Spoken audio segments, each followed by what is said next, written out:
या ठिकाणी ध्वजारोहण झालं. महाराष्ट्र दिन आणि कामगार दिनाच्या आपल्या सर्वांना मनपूर्वक शुभेच्छा. एप्रिल महिन्यामध्ये की महात्मा ज्योतिबा फुले 11 एप्रिल रोजी महात्मा ज्योतिबा फुले यांची जयंती व 14 एप्रिल रोजी डॉक्टर बाबासाहेब आंबेडकर यांची जयंती ही आपण उत्साहात साजरी केली. आणि या दोन महामानवांच्या जयंती प्रित्यर्थ आपण 14 एप्रिलला घोषणा केली होती की आपण शाळेसाठी साधारणतः 11,000ची पुस्तकं आपण भेट देणार आहोत. ती घोषणा किंवा ते संकल्प आज पूर्णत्वास जात आहे.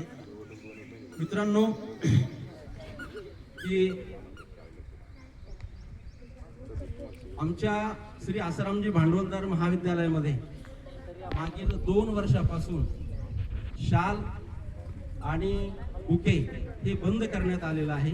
आणि त्या माध्यमातून कुठलाही व्यक्ती कुठलाही कार्यक्रम असो कुठलाही व्यक्ती आला तर आपण पुस्तक आणि एक झाड हे भेट देत होतो.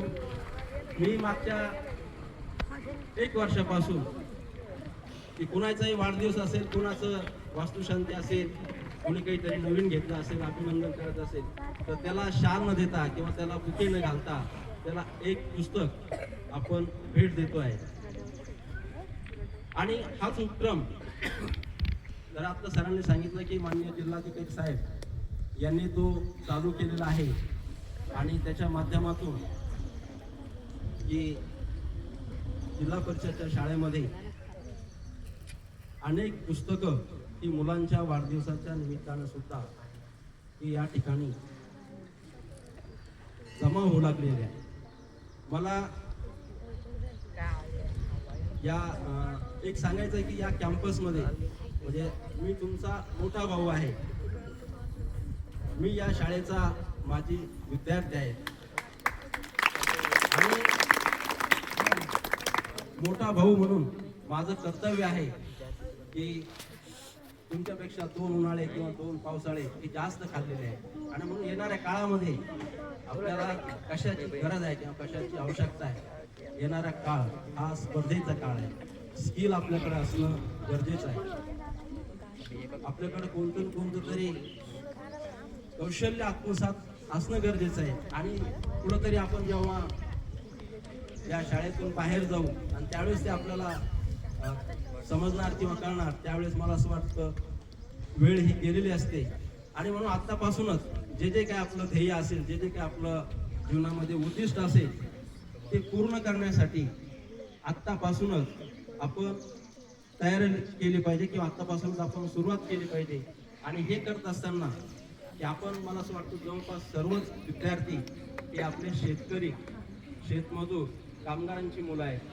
जिथं आपल्याला कुठल्याही प्रकारचा ज्याला बॅकग्राऊंड म्हणतो ते विषय पार्श्वभूमी ज्याला म्हणतो फार काही शैक्षणिक पार्श्वभूमी नाही. आणि म्हणून आपल्याला स्वतःलाच आपल्याला याच्यातून उभं राहायचं आहे. आणि त्यासाठी आपल्याला अभ्यास करावा लागेल. आता सुट्ट्या आहेत, जवळपास 1.5 महिना आपल्याला सुट्टी आहेत. या 1.5 महिन्यामध्ये आपल्याला कोणत्याही प्रकारचा शाळा राहणार नाही, अभ्यास राहणार नाही, होमवर्क राहणार नाही. तर या पुस्तकाच्या माध्यमातून आपण जे काही वेगवेगळ्या प्रकारची पुस्तकं आहे, याच्यामध्ये महामानवांचे आत्मचरित्र आहे, जगामध्ये जी पुस्तकं गाजली आहेत, या पुस्तकांचा आपण सुट्ट्याच्या कालावधीमध्ये वाचावं, त्याचं आत्मचिंतन करावं. पुढं काही अडचण आली तर आपल्या सरांना ते विचारावं. आणि आपलं भविष्य हे आपल्या हातात आहे, आपण ते घडवलं पाहिजे.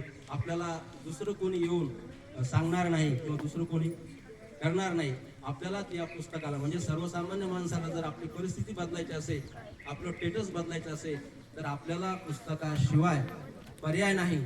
आणि म्हणून या पुस्तकाचा आपण जास्तीत जास्त उपयोग करून घ्यावा एवढी विनंती आपल्या सर्वांना करतो आणि या ठिकाणी थांबतो. जय हिंद, जय महाराष्ट्र.